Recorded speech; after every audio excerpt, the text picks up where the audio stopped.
Lah masakanku hari ini ya teman-teman, aku bikin soto Bandung. Ini soto Bandung ya teman-teman, pakai daging sapi. Ini daging sapi ya. Nah teman-teman, tak kasih serai, ini serainya ya, sengaja belum aku ambil. Ada daun jeruknya dalam ini ya. Tak cariin ya teman-teman. Itu ada daun bawang, daun seledri ya. Ini daun jeruk nih. Tuh ya teman-teman, tak kasih 2 biji tadi daun jeruk. Jadi ini kalau soto Bandung wangi nih teman-teman. Ini pakai lobak ya. Inilah soto Bandung teman-teman. Nah ini ada daun jeruk tuh, daun jeruknya ya teman-teman, tak liatin ke teman-teman. Nah ini ada 2 daun jeruk, ada serai ya. Ada serai, daun jeruk, daun jeruknya. Ya kasih daun jeruk nih, daun jeruknya ya teman-teman, lihat kan. Daun jeruk, serai, ini daun bawang sama daun seledri. Nah ini dagingnya tuh ya, gini ya teman-teman, biar teman-teman lihat. Nanti baru kusingkirin. Ini belum kusingkirin, nanti kalau mau makan tak angetin dulu, terus biar anget tuh teman-teman. Nah gini ya, biar teman-teman lihat dulu ya apa bumbu-bumbunya ya. Ini namanya soto Bandung teman-teman. Soto Bandung ini seger banget ya, kalau teman-teman orang Bandung pasti tahu nih. Bisa teman-teman untuk ide jualan ya. Kalau soto Bandung ini laku pasti. Dulu aku pernah di PGC ya teman-teman. Dulu aku kan dagang di PGC. PGC itu pusat grosir celilitan ya. Waktu itu sebelum Covid aku kan dagang teman-teman. Nah setiap pulang aku beli soto Bandung ini ya, buat anakku paling seneng soto Bandung.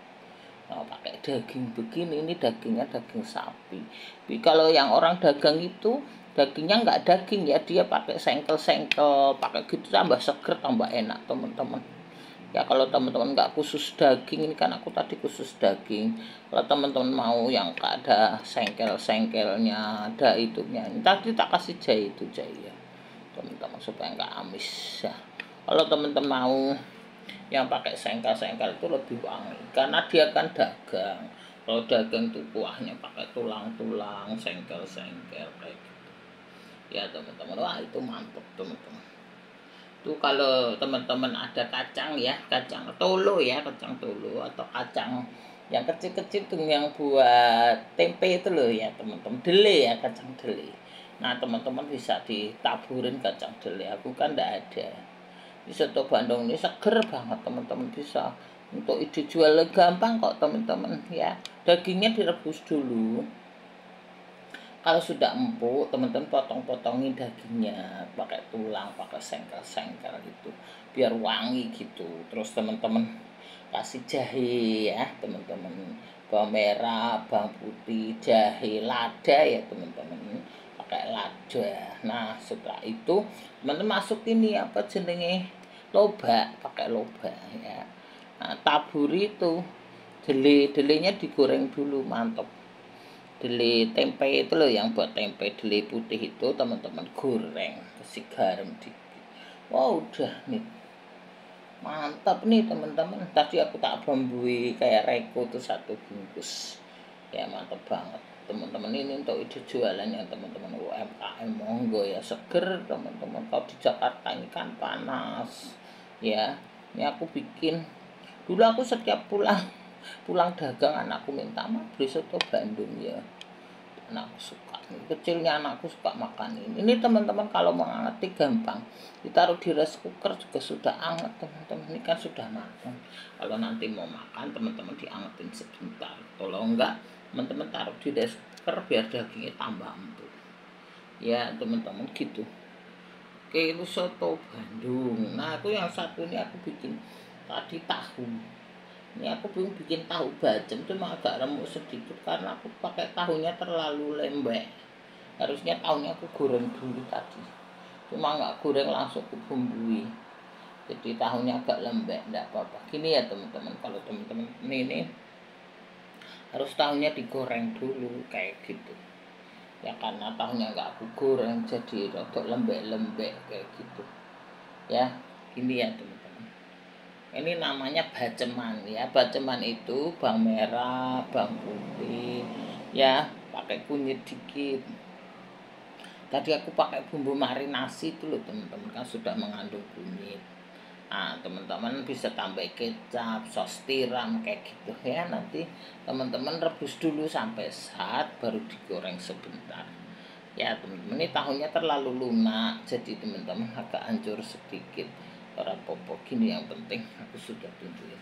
Bisa tempe, bisa tahu ya. Aku ada tahu aja cukup buat anakku. Karena aku kan jiwanya nggak banyak, orang-orang nggak banyak. Yang satu pare ya teman-teman, pare ini kesukaanku, tak kasih pete satu tadi. Pete satu 10.000, gak mahal. Ini aku parenya hanya pakai satu, pakai cabai rawit satu, pakai cabai keriting dua. Wis, aku nggak mau pedes-pedes, kita kasih terasi tadi. Ya, tak kasih rebon sedikit sama terasi. Ini ya teman-teman. Nah, inilah masakanku hari ini. Ya. Tahu baceman, teman-teman tahu ini bisa untuk dijualan juga. Teman-teman yang jual gudeg-gudeg itu kan ada ya tahu baceman. Tuh, bikin sendiri gampang daripada beli. Kalau beli kan terbatas. Kalau teman-teman orang yang jiwanya banyak ya, maksudnya orang-orang yang makan banyak, sayang teman-teman beli aja. Ya teman-teman, aku kan nggak banyak orang, jadi gini. Tuh masakanku hari ini, ada soto Betawi, soto Bandung ya, ada soto Bandung, kan soto Betawi, soto Bandung teman-teman ya. Ada soto Bandung, ada tahu bacem, ada pare ya. Ini ya teman-teman, biar teman-teman lihat ya. Nah itulah teman-teman, bisa pakai untuk ide-ide jualan. Kalau teman-teman mau usaha UMKM segala, bisa untuk menambah penghasilan ya teman-teman. Tidak apa-apa, teman-teman kan menambah penghasilan. Saya tak ini gini ya, biar soto Bandungnya cakep, kanggo tamil aja. Soto Bandung ini ya teman-teman. Tuh gini lah soto Bandung ya. Tak upload satu-satu. Nah, ini tahu bacem ya teman-teman. Ya ini adalah pare ngene. Oke gitu ya teman-teman, mantap. Wes 3 ini seger, murah meriah, di pasar banyak. Ya teman-teman, bisa untuk ide-ide jualan. Ya pare ini juga bisa untuk dijualan. Aku dulu kerja itu di depan kantorku ya teman-teman. Itu ada yang jual pare gini. Pare ini yang suka aku doang, kayak berdua ndak mau pahit. Karya makan aku gini. Ya dulu ada yang dagang gini waktu aku kerja, aku makan nasi panas kerupuk sama pare. Wes mantap teman-teman. Itu aja wis. Sederhana, enak, mantap. Ya. Teman-teman lah masakanku hari ini. Ya. Tuh teman-teman, sekarang yang lagi rame masih membahas investasi ya teman-teman. Kalau teman-teman mau investasi ya, namanya aja investasi teman-teman, aja duit lebih ya, jangan duit pas-pasan. Nanti teman-teman investasi untuk kebutuhan sehari-hari bagaimana ya teman-teman harus sisi-sisin sekarang. Jangan semua jadi sepatu, jangan semua jadi tas ya teman-teman.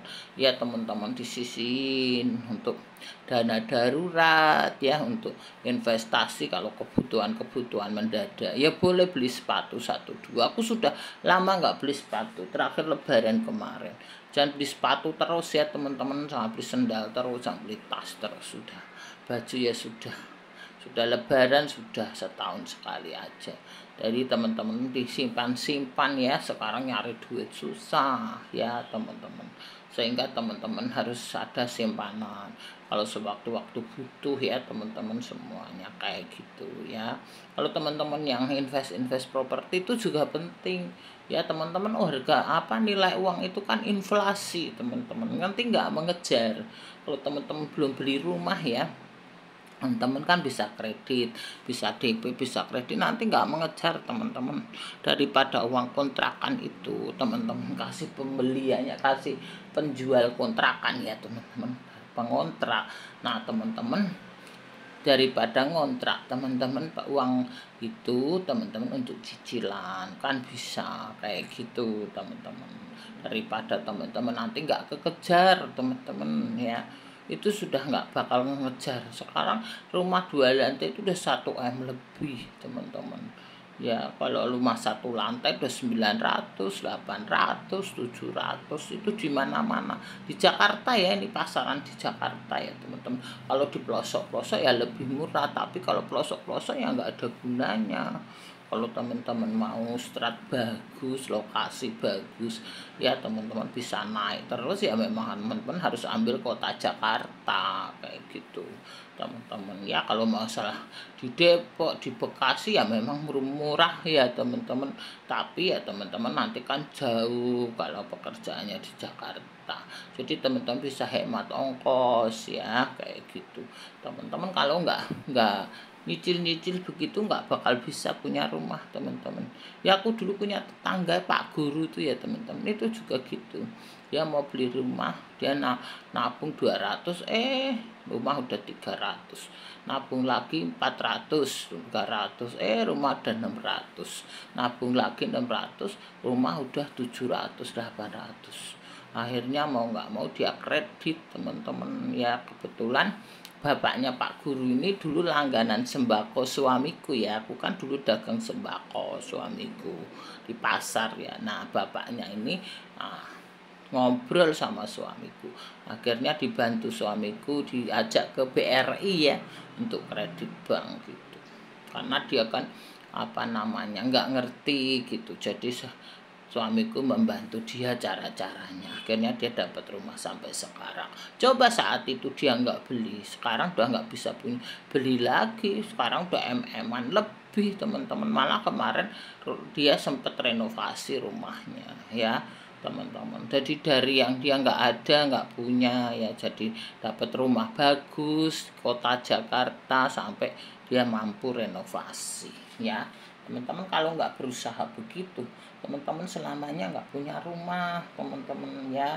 Nah, semua teman-teman jangan takut, kalau rumah itu kan nyata ya teman-teman, nggak bakal hilang, nggak ada orang gotong rumah ya. Banyak kan yang orang-orang kaya itu pasti punya invest rumah properti ya teman-teman, raja-raja properti teman-teman, karena properti itu tetap setiap orang kaya tuh punya properti gitu teman-teman ya, nggak bakal enggak ya teman-teman kayak gitu. Kemarin aja aku lihat di TikTok teman-teman, ada satu raja hotel dunia teman-teman, dia orang kaya yang produksi hotel itu loh kayak gitu. Raja hotel mewah itu, bukan hotel ecek-ecek ya, raja hotel mewah di dunia itu orang Sukabumi, taunya orang Indo teman-teman, bukan orang bule, bukan orang barat, bukan orang Eropa. Ternyata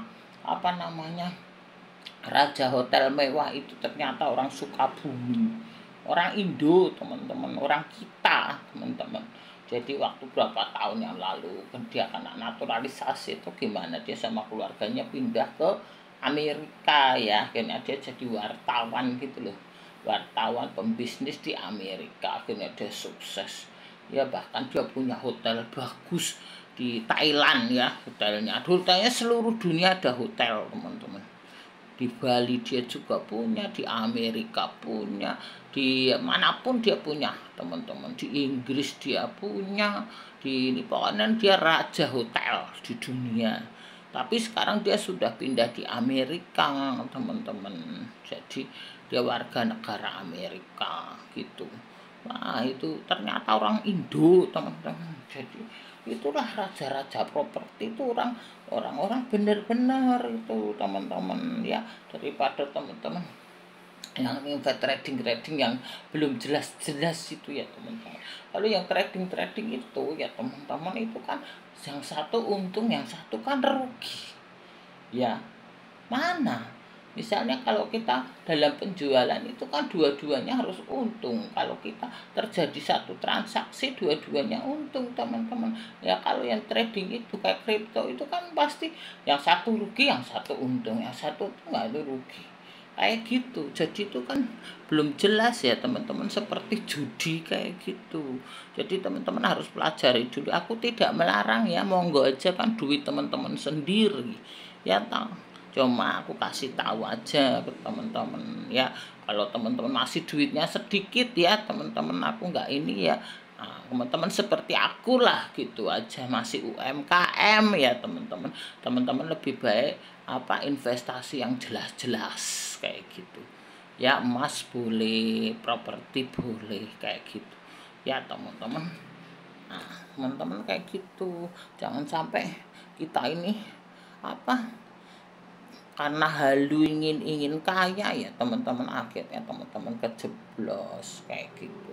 Kita nggak perlu halu-halu ya, kita bersyukur aja, kita hidup sederhana sudah bersyukur, udah sehat aja kita sudah bersyukur sama Tuhan ya teman-teman kayak gitu. Teman-teman jangan terlalu halu kaya-kaya ya, nanti malah teman-teman jadi kejeblos kayak gitu. Jadi teman-teman kalau punya duit sisihin, kalau belum punya rumah ya kredit supaya teman-teman punya rumah, uang kontrakan teman-teman bisa untuk cicilan kayak gitu ya teman-teman. Tadi aku sudah kasih contoh, banyak yang begitu teman-teman. Ada juga temanku jual nasi uduk ya, bapaknya nge-grab gitu loh teman-teman, anaknya sudah kerja, akhirnya dia juga nyicil rumah, dia punya duit, dia minjem bank ya teman-teman, akhirnya dia, dan untuk DP akhirnya dia nyicil rumah tiap bulan gitu. Daripada dia ngontrak, dia kalau ngontrak itu sebulan 2 juta teman-teman.